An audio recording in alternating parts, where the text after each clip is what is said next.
বিভূতিভূষণ বন্দ্যোপাধ্যায়ের লেখা ছোট গল্প হাজারি খুঁড়ির টাকা। গ্রামের মধ্যে বাবা ছিলেন মাতব্বর। আমাদের মস্ত বড় চণ্ডীমণ্ডপে সকালবেলা কত লোক আসত। কেউ মামলা মেটাতে, কেউ কারো নামে নালিশ করতে, কেউ শুধু তামাক খেয়ে খোশ গল্প করতে। হিন্দু মুসলমান দুই উৎপীড়িত লোকে আসত আশ্রয় খুঁজতে। আমরা বসে বসে পড়ি হিরু ঠাকুরের কাছে। হিরু ঠাকুর আমাদের বাড়িতে থাকে খায়, পাগল মতো বামুন, বড্ড বকে, আর কেবল বলবে, ও ন্যাড়া, একটু কুলচুর নিয়ে এসো তো বাড়ির মধ্য থেকে। আমার মাস্তুতো ভাই বিধু বলতো, কুলচুর কোথায় পাবো পণ্ডিত মশাই? ঠাকমা যে বকবে। হিরু ঠাকুর বলে, যখন কেউ থাকবে না ঘরে তখন নিয়ে আসবি। আমাদের গোমস্তা বদ্রীনাথ রায় কানে খাকের কলম গুজে চণ্ডীমণ্ডপের রোয়াকের পশ্চিম কোণে প্রজাপত্তর নিয়ে বসে বাকি বকেয়া খাজনার হিসেব করত।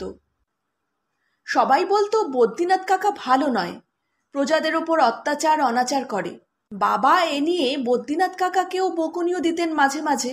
বাবা কখনো প্রজাদের কিছুই বলতেন না, তার কাছে আসতেও প্রজারা ভয় পায়। যখন আসে তখন কিছু মাপ করার জন্যে বা বদ্রীনাথ কাকার বিরুদ্ধে নালিশ করার জন্যে। তামাকের অঢেল বন্দোবস্ত আমাদের চণ্ডীমণ্ডপে, কেনা তামাকে কুলোয় না, সুতরাং হিংলি কিংবা মতিহারি গাছ তামাক হাট থেকে কিনে আনা হয়। আমাদের কৃষাণ দুলাল মুচি সেগুলো বাঁশের উপর রেখে দা দিয়ে কাটে। তারপর সেই রাশিকৃত গুঁড়ো তামাক গুড় দিয়ে মেখে কেটে কলসি ভর্তি করে রাখা হয়। যেই আসছে সেই কলসির মধ্যে হাত পুড়ে এক থাবা তামাক বার করে নিচ্ছে। কলকে আছে, ভেরেন্ডা কিংবা বাবলা কাঠের কয়লা আছে একরাশ, শোলা আছে বোঝা বোঝা, চকমকি পাথর আর ঠুকুনি আছে। খাও, কে কত তামাক খাবে। গ্রামের কতগুলো লোক শুধু তামাকের খরচ বাঁচাবার জন্যেই আমাদের চণ্ডীমণ্ডপে সকাল বিকাল আসে, এ কথা আমার মাস্তুতো ভাই বিধু বলে। দুপুরের বেশি দেরি নেই, হিরু ঠাকুরকে আমি বললাম, পণ্ডিত মশাই, নাইতে যাবেন না? কেন? এরপর জোয়ার এলে আপনি নাইতে পারবেন না, তাই বলছি। নিরীহ সুরে বললাম কথাটা। কখন জোয়ার আসে? এইবার আসবে। তুমি কি করে জানলে? আমি আমি আমি জানি, বিধু বলছিল। না, বসে নামতা পড়ো। করিকষার আর যা মুখস্থ হয়েছে বিধুর, নিয়ে এসো, বলো শুনি। বিধু না বলতে পেরে হিরু ঠাকুরের বেটে হাতের চটাপট চড় খায়। আমি হঠাৎ ধারাপাতের ওপর ভয়ানক ঝুঁকে পড়ি। এমন সময় আমাদের হাজারি খুঁড়ি এসে বৈদ্যনাথ কাকার সামনে দাঁড়ালো। হাজারি খুঁড়ি গোপাল ঘোষের পরিবার। ওর ছেলের নাম বলাই, আমারই বয়সী, আমাদের সঙ্গে খেলা করে। গোপাল ঘোষ মারা গিয়েছে আজ বছর খানেক। ওদের সংসারে বড় কষ্ট। হাজারির এক পা খোড়া বলে গ্রামের সকলে তাকে হাজারি খুঁড়ি বলে ডাকে। সে ওর বাড়ি ঝিগিরি করে কোনো রকমে দিনপাত করে। বদ্রীনাথ কাকা বললে, কি? হাজারি বললে, টাকা এনলাম। কিসের টাকা? এই টাকা। হাজারি লজ্জায় জড়সড় হয়ে গেল। বদ্রীনাথ কাকা বাবার দিকে চেয়ে বললেন, ও অম্বিকা। বাবা ছিলেন চণ্ডীমণ্ডপের ওদিকে বসে, কেননা এদিকে ছেলেদের নামতা পড়ার গণ্ডগোল ও বিভিন্ন প্রজাপত্তরের কচকচি তার বরদাস্ত হতো না। তিনি ওদিকে বসে নিবিষ্ট মনে তামাক খেতে খেতে কি সব খাতার পাতা উল্টোতেন। বদ্রীনাথ কাকা তাকে ডাক দিতে তিনি খাতার পাতা থেকে মুখ তুলে বললেন, কি? গোপাল গয়লার পরিবার কি বলছে শোনো। আমি তো কিছু বুঝলাম না। টাকার কথা কি বলছে? যাও যাও, বাবুর কাছে যাও। আমরা নতুন কিছু ঘটনার সন্ধান পেয়ে ধারাপাত থেকে মুখ তুলে কান খাড়া করে দু চোখ ঠিকরে সোজা হয়ে বসলাম। বাবা বললেন, কি হাজারি, কিসের টাকা বলছিলে? টাকা এনেলাম। কিসের টাকা? তোমরা তো খাজনা করো না। গোপাল গয়লার ভিটের খাজনা মাপ ছিল। এগে, সে টাকা নয়। কথা শেষ করেই হাজারি খুঁড়ি একখানা কালো কিস্টি ময়লা ন্যাকড়ার পুটুলি খুলে বাবার পায়ের কাছে ঢাললে। এক রাশ রূপোর টাকা। বাবা অবাক, বদ্রীনাথ কাকাও অবাক, হিরু পণ্ডিতও অবাক। আমাদের তো কোনো কথাই নেই। গরিব হাজারি খুঁড়ি একটি রাশ নগদ টাকা ঢালছে তার ছেঁড়া ন্যাকড়ার পুটুলি খুলে। বাবা বললেন, এ কিসের টাকা? এত টাকা কেন এনেছো? তুমি পেলে কোথায়? হাজারি মুখে ঘোমটা টেনে অন্যদিকে মুখ ফিরিয়ে দাঁড়িয়েছিল। বললে, উনি দিয়ে গিয়েছেন, আপনার ছেলে, আপনার কাছেই রাখুন। এতক্ষণে আমরা সবাই ব্যাপারটা বুঝলাম। হাজারি টাকাটা গচ্ছিত রাখতে এনেছে বাবার কাছে। বাবা বললেন, টাকাটা আমার কাছে রাখবে? হ্যাঁ বাবা। কত টাকা আছে?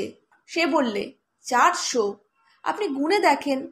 বদ্রীনাথ কাকা টাকা গুনে দেখলে ঠিক 400 টাকাই আছে। বাবা বললেন, 400 টাকা পুরোপুরি রাখতে নেই, 1 টাকা কম কি 1 টাকা বেশি রাখতে হয়। 1 টাকা তুমি নিয়ে যাও। কোথায় এতদিন টাকা রেখেছিলে? ঘটির ভিতর বাবা। একটা কথা শোনো গয়লা বউ, তুমি গরিব মানুষ, টাকাটা 2-1 টাকা করে নিও না, এতে টাকা খরচ হয়ে যাবে, অথচ তোমার কোনো বড় কাজে আসবে না। বাবা, আপনি যা বলেন তাই করব। হাজারি চলে গেল। বদ্রীনাথ বাবাকে বললে, দেখলে অম্বিক, ধুকুরির ভেতর খাসা মাল। কে জানতো যে ওর ঘরে ঘটির মধ্যে 300-400 টাকা আছে। ঝিবৃত্তি করে সংসার চালায় এদিকে। আজকাল মানুষ চেনা দায়। যাও কাজ করো গে, সে কথায় তোমার দরকার কি? এই ঘটনার পর মাস 5-6 কেটে গেল। আবার আমরা বসে হিরু ঠাকুরের কাছে ধারাপাত মুখস্থ করছি। এমন সময় হাজারির ছেলে বলাই এসে কাঁদো কাঁদো সুরে বদ্রীনাথ কাকাকে বললে, মা মারা গিয়েছে নায়েব মশাই। বদ্রীনাথ কাকা চমকে উঠে হাতের কলম ফেলে বললে, তোর মা?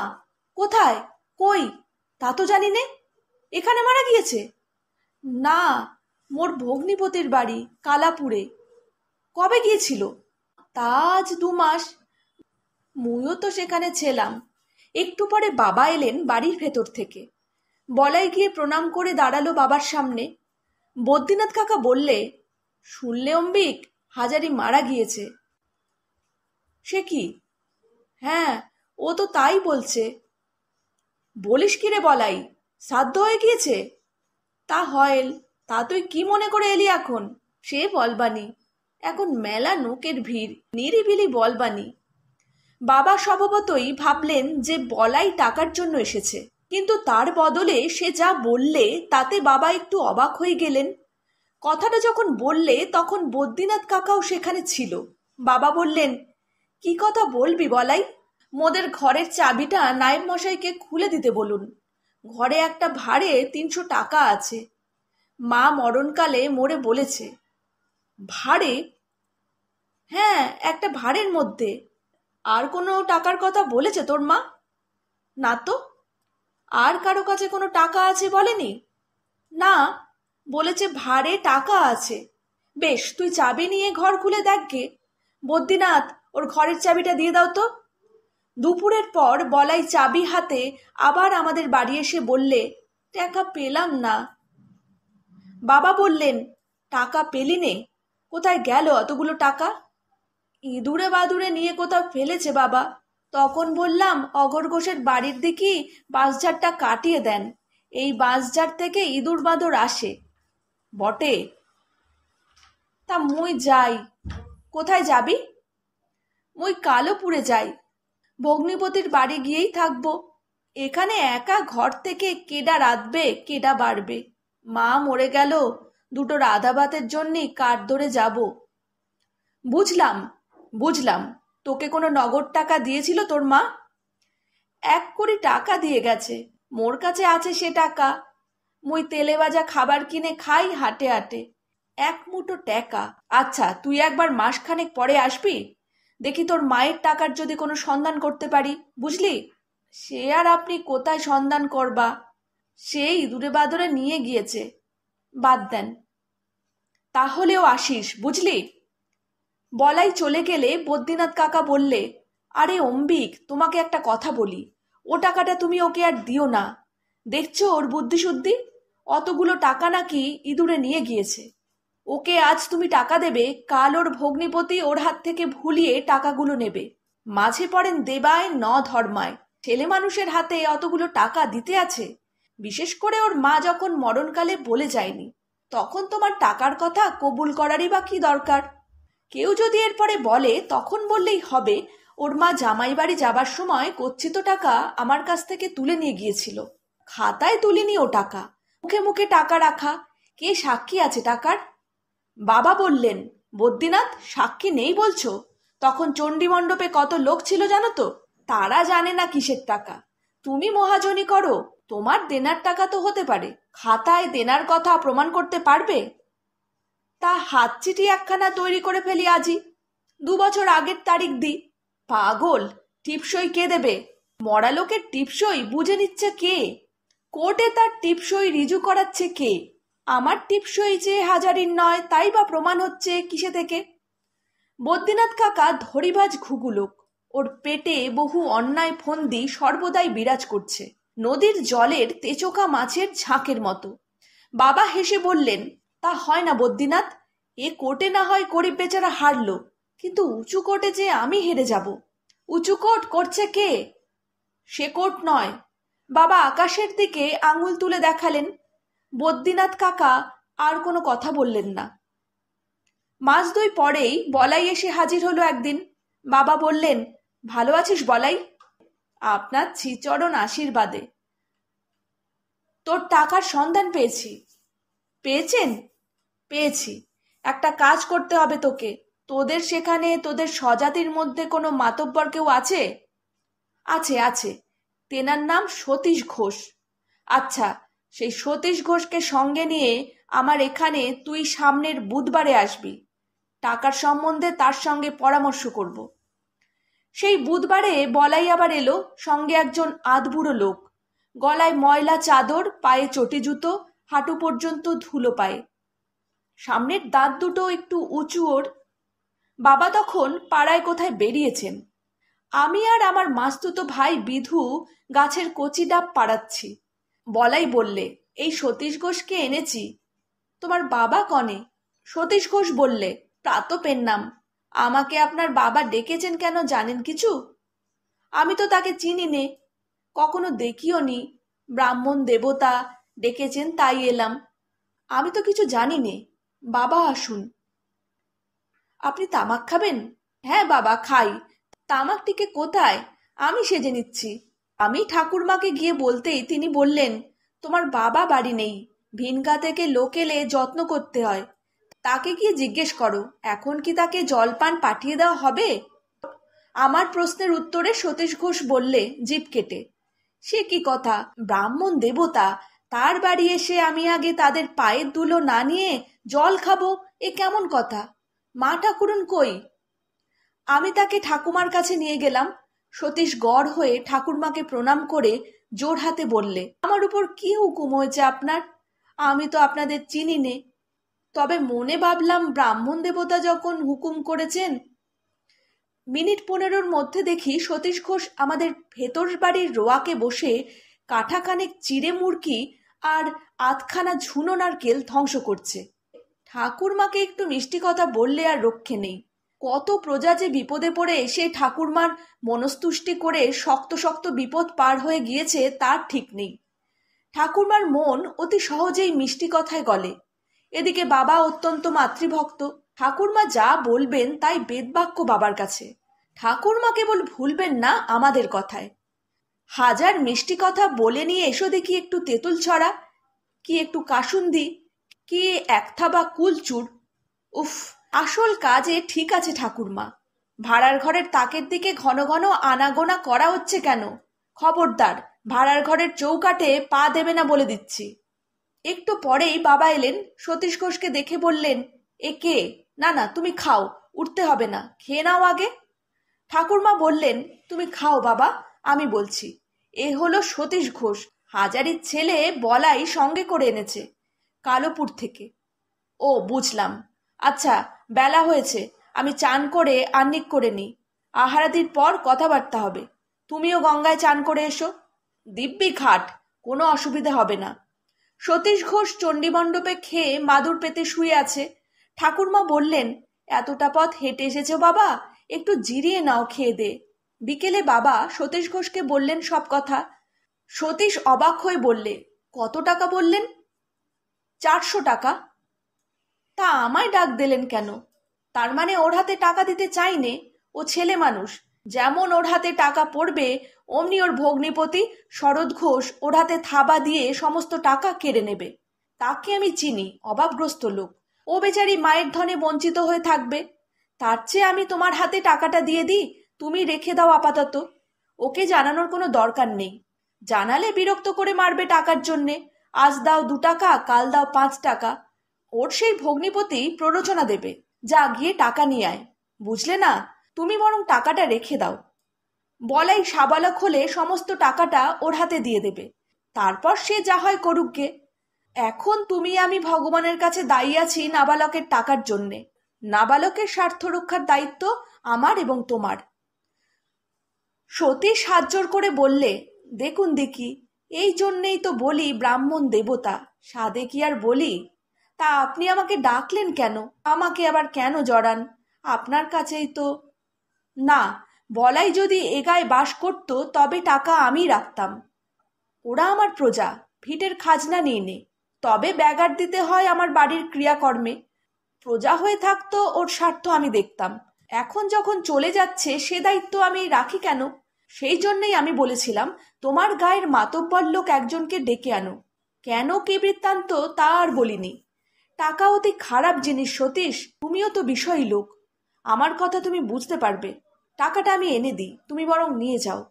আচ্ছা দেবতা, একটা কথা, আপনার যখন হুকুম তখন আমি নিয়ে যাব, তবে মোড়ল মাতব্বর আমি কিছুই নই। আপনাদের শ্রীচরণের চাকর, এই মাত্র কথা। মোড়ল মাতব্বর আমি নই। কিন্তু একটা কথা। কি? যদি বলাই সাবালক হওয়ার আগেই মারা যায় তবে টাকাটা কি হবে? তাহলে মা ছেলের নামে এই দিয়ে স্বজাতি জ্ঞাতি কুটুম ভোজন করিও একদিন, ওদের তৃপ্তি হবে। আহা, ওর মা হাজারি বড্ড ভালো লোক ছিল, তার কথা ভাবলে কষ্ট হয়। বড্ড সরল। সতীশ সেদিন টাকা কড়ি গুনে গেথে নিয়ে চলে গেল বটে, কিন্তু মাস কয়েক পরেই একদিন এসে হাজির হলো সেই চণ্ডী মণ্ডপে হীরা ঠাকুরের কাছে। তখন আমরা পড়ছি। সতীশ ঘোষ এসে বাবাকে প্রণাম করে বললে, সে হয়ে গিয়েছে। আপনাকে আর আমাকে আঙ্গুল দিয়ে দেখিয়ে এই খোকাবাবুকে আর এই নায়েব বাবুকে একবার যেতে ইচ্ছে কালোপুর। বাবা বললেন, মানে? মানে আপনাদের বলাই আজ 3 দিন হলো গরু চড়াতে গিয়ে বাজ পড়ে মারা গিয়েছে। বাজ পড়ে? আগে হ্যাঁ, মোড়ে মাঠেই পড়েছিল। সন্ধ্যের সময় টের পেয়ে তখন সবাই গিয়ে তাকে দেখে পড়ে আছে। নিয়তির খেলা, আপনি বা কি করবেন, আমি বা কি করব। এখন চলুন, অবগাতে মৃত্যু, 3 দিন অশৌচ, কাল তার শ্রাদ্ধ। সেই টাকাটা আপনি যেমন হুকুম দেবেন আপনার সামনে খরচ করব। বদ্রীনাথ কাকা আর বাবা পরদিন কালোপুর গেলেন, সঙ্গে আমিও। আশ্চর্য হলাম আমরা সকলেই সেখানে গিয়ে। সতীশ ঘোষ অবস্থাপন্ন গৃহস্থ, 8 চালা বড় ঘর, চণ্ডীমণ্ডপ, সদর অন্দর পৃথক, সবই ঠিক। কিন্তু লোকজনের সমারোহ আয়োজন দেখে আমরা তো অবাক। 400 টাকায় এত লোক খাওয়ানো যায় না, এমন সমারোহ করাও যায় না। হাজারি খুড়ির বার্ষিক সপিণ্ডকরণ শ্রাদ্ধ এই সঙ্গে হলো। সকাল থেকে রাত পর্যন্ত খাওয়ানোর কোনো বিরাম নেই। আজ থেকে প্রায় 30-35 বছর আগেকার কথা। সস্তা ঘন্টার দিন ছিল বটে, তবুও 700-800 টাকার কমে সেরকম খাওয়ানোও যায় না, তত সমারোহই করা যায় না। আর কি যত্নটাই করলে আমাদের সতীশ ঘোষ। লুচি, ছানা, সন্দেশ, দই সব সময় হাত জোড় করেই আছে। বাবা বললেন, সতীশ, এ কি ব্যাপার? তোমার ঘর থেকে কত খরচ করলে? তুমি তাদের কেউ হও না, জ্ঞাতি নাও, কুটুম্ব নাও, তাদের জন্য এত টাকা? সে হাত জোড় করে বললে, দেবতা, টাকা তো ময়লা মাটি, আপনি হুকুম দিলেন, বলি করতে যদি হয় তবে ভিনগাঁয়ের মা আর ছেলে বেঘরে মারা গেল, ওদের শ্রাদ্ধ একটু ভালো করেই করি। আপনি খুশি হয়েছেন দেবতা? বদ্রীনাথ কাকা যে অত জাহাবাজ ঘুঘু লোক, কালোপুর থেকে ফিরবার পথে বলল, না সত্যি হাজারি খুড়ির পুণ্যি ছিল, তাই টাকাটার সদ্ব্যয় হলো। ভালো হাতে পড়েছিল টাকাটা। ছেলেবেলার কথা এসব। তখন পল্লীগ্রামের লোক এমনই সরল ছিল, ভালো ছিল। আজ বাবাও নেই, সে সতীশ ঘোষও নেই। এখন দুঃস্বপ্নের মতো মনে হয় সেসব লোকের কথা। হাজারিখুড়ির শ্রাদ্ধের পরে সতীশ ঘোষ আমাদের বাড়িতে একবার এসেছিল। আমার ঠাকুরমাকে মা বলতো, বাবাকে ডাকতো দাদা ঠাকুর। সঙ্গে করে আনতো মানকচু, আখের গুড়, ঝিকরহাটি বাজারের কদমা আর জোড়া সন্দেশ। কখনো কখনো ভারে করে গাওয়া ঘিও আনতো। আমার বড় দিদির বিয়ের সময় ওদের বাড়ির ছি বউয়েরাও নিমন্ত্রিত হয়ে এসেছিল। একখানা ভালো কাপড় দিয়েছিল বিয়েতে। বাবা মারা যাওয়ার পরে আমরা দেশ ছেড়ে বিদেশে যাই। শুনেছিলাম সতীশ ঘোষও মারা গিয়েছেন বহুদিন। আর কোনো খোঁজ খবরও রাখি না তাদের। বিভূতিভূষণ বন্দ্যোপাধ্যায়ের লেখা ছোট গল্প হাজারিখুড়ির টাকা এখানেই শেষ হলো।